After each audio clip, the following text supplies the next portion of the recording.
Fala galera ligada no canal, beleza? Meu nome é Fernando, este é mais um Zona Mista e vamos falar um pouquinho de PSG, né?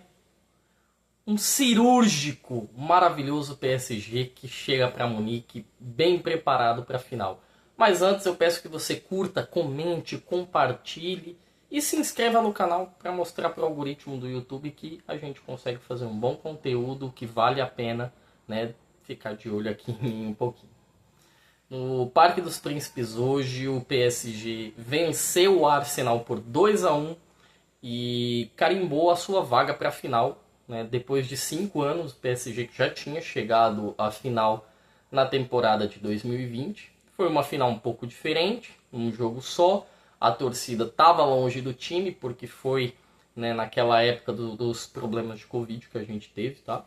Então a torcida ficou longe do time, não teve público, a torcida mesmo estava em isolamento, o torcedor do PSG ele não pôde aproveitar o que a Champions poderia trazer de melhor para ele naquela final, tanto que a final, né, foi com os estádios vazios ali em Istambul, tá? E o Bayern saiu campeão naquela oportunidade. Hoje a brincadeira foi um pouco diferente, no Parque dos Príncipes ganharam do Arsenal mais uma vez. Eles já tinham ganhado, né, na Inglaterra por 1-0, hoje por 2-1, placar final 3-1. Ganhou e ganhou com propriedade, tá? Diferente do jogo de ontem, da apoteose de ontem, que foi o jogo do Barcelona, o jogo hoje por parte do PSG estava mais tranquilo, estava mais controlado. O PSG teve mais domínio. Eu vou deixar as escalações aqui para vocês, tá? O PSG que entra em campo com o Donnarumma, com o Hakimi, com o Nuno Mendes, com o Marquinhos e o Pacho, né? Um meio campo forte também, marcado pelo Fabian Ruiz, autor do primeiro gol, pelo Vitinha e pelo João Neves. Ataque com Dembélé, ataque com Barcola, Doué e o Kvaratskhelia, né? O Barcola foi uma espécie de camisa 9 ali para o Barcelona, para o PSG hoje. O jogo do Barcelona foi tão maravilhoso que ainda não saiu da minha cabeça, tá? Peço desculpas. O Arsenal também, que veio com Raya, na zaga o Kiwior e o Saliba. Nas pontas nós tivemos Timber e Lewis Skelly nas laterais, né? O meio campo que veio com o Thomas Partey, Odegaard e o Declan Rice. Na frente a gente teve Bukayo Saka, o Martinelli e o Mikel Merino, que fazia as vezes de camisa 9. E antes de falar do PSG, eu vou deixar um adendo bem claro aqui ao Mikel Arteta, que fez um baita de um trabalho, uma boa temporada, uma ótima Champions, porque ele estava esfacelado por lesões. Por um momento da temporada ele perdeu o Calafiori, que voltou hoje, ele perde o Gabriel Jesus, ele perde o Kai Havertz, tem um momento da temporada que ele perdeu o Saka, teve um momento da temporada que ele perde o Gabriel Martinelli, ele já tinha perdido, né, e ainda não está jogando o Gabriel Magalhães. Então o Arsenal sofreu muito por lesões nessa temporada e ainda assim sofrendo pelas lesões, o Arteta conseguiu entregar um bom trabalho, um bom resultado. Não chegou na final, mas acho que vale esse ponto de ponderação. Quanto ao PSG, o PSG ele começa sendo apertado, sendo pressionado pelo Arsenal, né? O primeiro lance ali de perigo foi do Arsenal, um chute do Mikel Merino, que o Donnarumma faz uma ótima defesa. Depois, um pouco depois, tem um lateral para a área que a zaga afasta mal, ela sobra no Odegaard, que chega batendo de primeira, ele acerta a cara da bola. O Odegaard bate com raiva, né? Com raiva mesmo na bola, e o Donnarumma vai buscar ali embaixo no canto esquerdo, defesaça de Gianluigi Donnarumma. Ainda depois, né, o Declan Rice numa cabeçada quase marca o primeiro do Arsenal. O PSG começa a controlar o jogo, começa a dominar as ações do jogo, a colocar a bola no chão, e aí sai o primeiro gol do PSG. Né, um lançamento para a área, a zaga acaba afastando mal, a bola sobra na entrada da área para o Fabian Ruiz. Fabian Ruiz que fez o primeiro gol dele com a camisa do PSG, tá? Ele não tinha feito gols, assim como a Cherry ontem, o Fabian Ruiz não tinha feito gols com a camisa do PSG. O primeiro gol foi uma sapatada, um tirambaço, o Raya nada pôde fazer. Poderia ter 2 David Rayas no gol que não ia pegar aquela bola não. 1-0 o PSG tinha um contra-ataque rápido, tinha boas chances, acabou perdendo algumas ótimas chances também. O segundo tempo vira, o PSG vem bem, o PSG também vem forte. O Kvaratskhelia, ele acerta a trave, né, antes do segundo tempo, a trave do Raya. E no segundo tempo ficou aquele jogo mais com a cara do PSG. Eu senti falta da pressa, da demanda do Arsenal em busca da vitória. Quando vem o segundo tempo, o placar estava 2-0 no agregado para o PSG.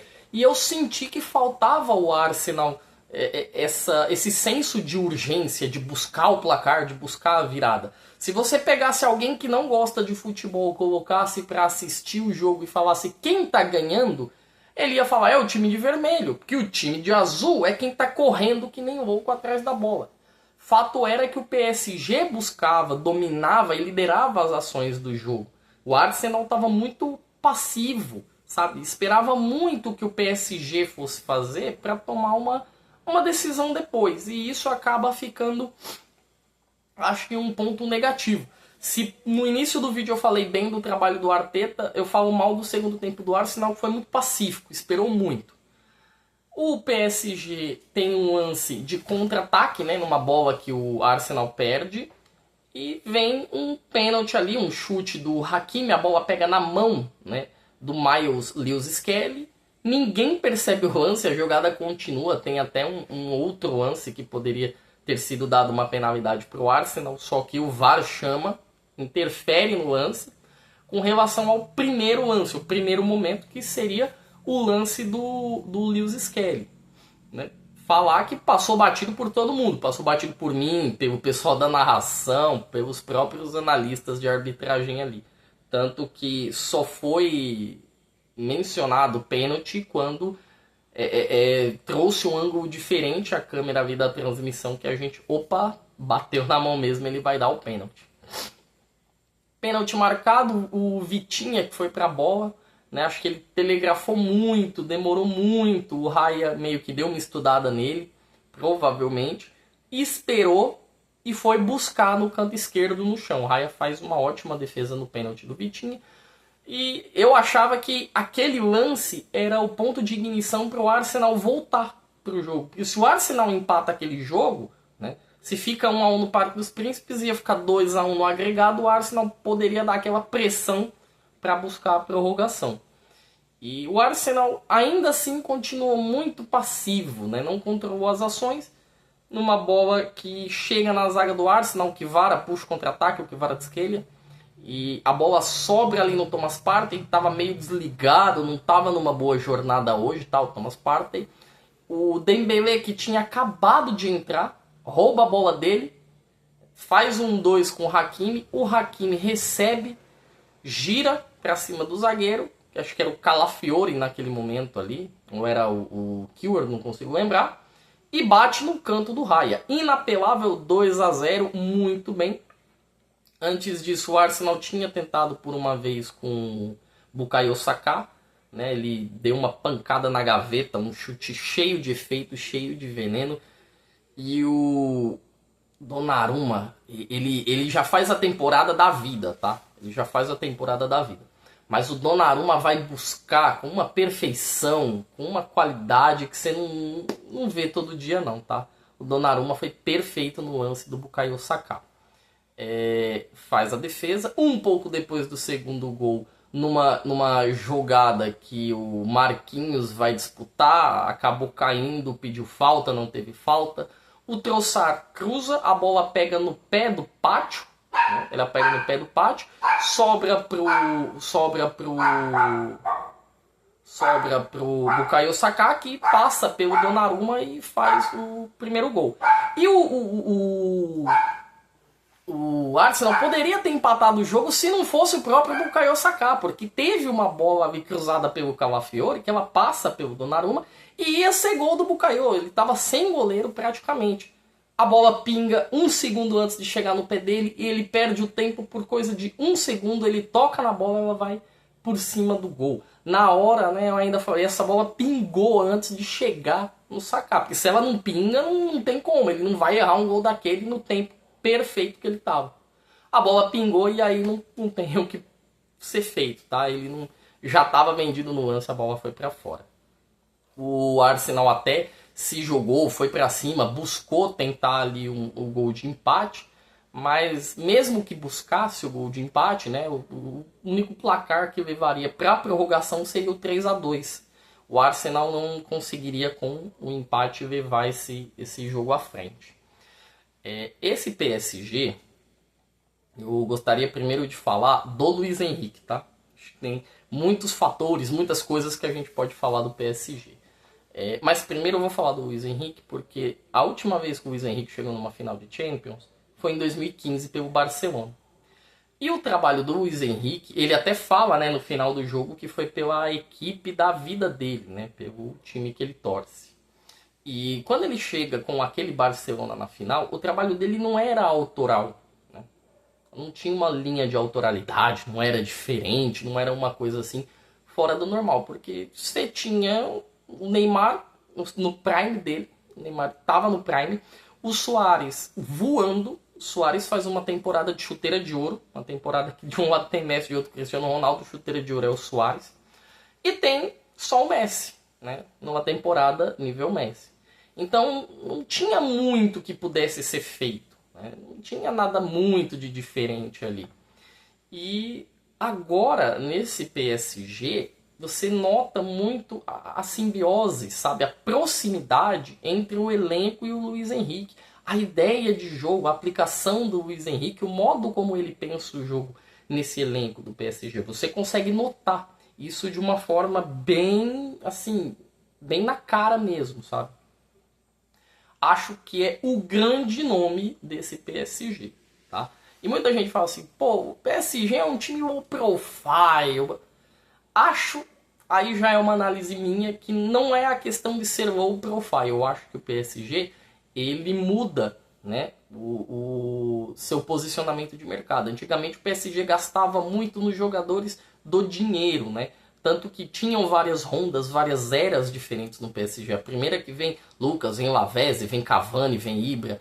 Depois na segunda que vem Neymar, vem Mbappé, vem Di Maria. Depois tem a terceira que vem Messi, vem Donnarumma, vem o próprio Sérgio Ramos. Meio que não dava muito certo porque o Messi... O PSG não tinha a cara de time, não tinha uma identidade como time. Era 11 jogadores ali, ponto. E cada um corria pelo seu, cada um jogava pelo seu. Esse PSG de hoje, você já vê com mais cara de projeto mesmo, de time mesmo. E assim, não é que o PSG deixa de gastar. O PSG gasta 70 milhões de euros no Kvaratskhelia. O PSG, ele vai no Lyon e gasta 40 milhões de euros no Barcola. O PSG, ele vai no Rennes e gasta 50 milhões de euros no Douai. Isso que eu não estou falando de quanto gastou no Vitinha, por exemplo, no João Neves, sabe? O PSG, ele vai no Leverkusen, se não me engano, acho que é 30 milhões de euros, ele traz o Pátio, que está fazendo uma senhora de uma temporada. Fora outros nomes que já estavam estabelecidos dentro do time, né? Então você já tinha o Nuno Mendes, que hoje é um dos grandes laterais da Europa. Você tinha o Hakimi, você tinha o Donnarumma. E aí, você, com a adição desses jogadores, né? Mais, assim, eu não diria low profile. Eu diria que são jogadores que estão um pouquinho longe das redes sociais. O grande nome, assim, a grande estrela desse PSG, no quesito redes sociais, seria o Dembélé. E o Dembélé, ele meio que está um pouco afastado disso, né? O Dembélé, ele está muito mais voltado, focado no projeto futebolístico do PSG. Esse foi o nome fora do campo. Aí, putz, falar do nome no campo, cara. Vamos falar desse cara aqui, ó. Didi Donnarumma, Gianluigi Donnarumma. O que o Donnarumma tá pegando essa temporada não é brincadeira. É o melhor goleiro do mundo? Não. É um goleiro de primeira prateleira? Na minha opinião, não, tá? Eu vejo outros goleiros superiores ao Didi Donnarumma. Mas o Didi Donnarumma, que é um goleiro novo, que tem 25 anos, ele é um monstro de goleiro. E ele já tinha subido, né, ascendido ao profissional ali no Milan, que é uma escola de goleiros, a escola italiana de goleiros é muito forte, e ele só veio com a alcunha de sucessor do Buffon. Ele com 16 anos, ele era o titular do Milan, ele já tinha ganho, né, ali em 2020 uma Eurocopa, quando ele vem para o Paris Saint-Germain, né, ele já tinha ganho pelo Milan também, então já era um cara estabelecido. Passou uma fase muito ruim no PSG, não começou bem, teve uma fase difícil, e aí tá se restabelecendo. Essa temporada tá jogando muita bola, tá voando literalmente, tá? Ele contra o Liverpool faz assim uma partida de ida e de volta, de encher os olhos, pega pênalti, faz milagre, fecha o gol. Contra o Aston Villa, na ida ele já vai muito bem, faz ótimas defesas em Birmingham, é um monstro sagrado, tá? A mesma coisa hoje e na ida contra o Arsenal. Ele vai muito bem na ida contra o Arsenal na Inglaterra e hoje, se não é o Donnarumma, o caldo entornava, porque no começo do jogo era para estar 2-0 o Arsenal antes dos 15 minutos, tá? Literalmente era para o Arsenal estar ganhando o jogo. Esse PSG vai acabar indo a Munique, e eu não sou de me pegar muito em estatística, mas todo mundo que vai a Munique, toda vez que a final da Champions aconteceu em Munique, a gente teve um ganhador inédito. E esse PSG ainda não ganhou a Champions, tá? Não, ele chega à final em 2020, mas nunca ganhou a Champions. Se de um lado você tem a Inter, que é tricampeã e vai tentar o tetra com esse grupo do Simone Inzaghi, que é muito forte, muito cascudo, você tem o PSG também, que é bem copeiro, tá? O PSG, que de 2020 para cá, a gente tem 5 edições de Champions, ele chega pelo menos a semifinal em 4. Em 2020 ele é finalista, ele é vice-campeão. Em 2021 ele é semifinalista. Em 2024/25 agora, né, ele é finalista. E ali na edição de 2022/2023, ele é semifinalista também. Só teve, acho que uma edição, que é acho que 2023, 2024, que o PSG para nas oitavas. Então, assim, além de ter a cara do projeto, de ter uma cara diferente, esse time do PSG tá começando a virar copeiro. Tá começando a ter uma vibe, uma pegada diferente. Eu me atropelei, eu tava falando ali atrás sobre as finais em Munique. Quando a final acontece em Munique, eu não sou muito de me pegar em estatística, mas sempre acontece, tá? Quando a final é em Munique, sempre temos um campeão inédito na Champions League. Em 1979, final em Munique, Nottingham Forest campeão. Em 93, né, a final em Munique, o Olympique de Marselha foi campeão. Em 97, a final também é em Munique, a gente tem o Borussia Dortmund campeão. 2012, a final em Munique também, nós temos o Chelsea campeão. Todos campeões pela primeira vez. Será que vai se repetir a escrita com o PSG? Com esse time low profile que costumam falar? Time que costurou muito bem o jogo hoje, que teve assim...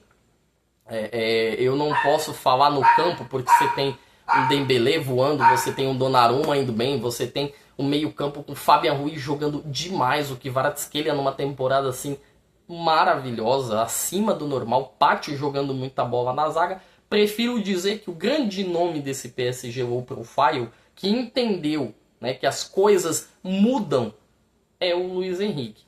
E assim, é gozado porque até mais ou menos 2 anos atrás era o PSG da grana, né? Quando o Sheikh Al-Khelaïf, ele entende que, ó, pode ser o PSG da grana, mas que seja o PSG da grana que tem uma identidade, uma cara. Porque não adianta você trazer jogador que custa caro e que não tá nem aí pro projeto.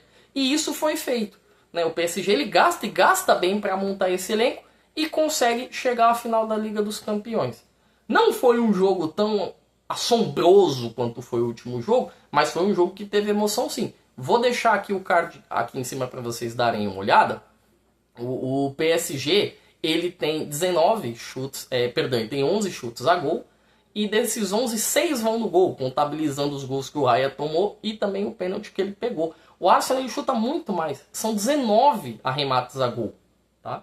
E ainda assim, são menos chutes que vão no gol, somente 4 chutes a gol. É um jogo movimentado, é um jogo que tem sim a sua dose de emoção, a sua dose de de espetáculo, mas não dá para se comparar com a apoteose que aconteceu ontem.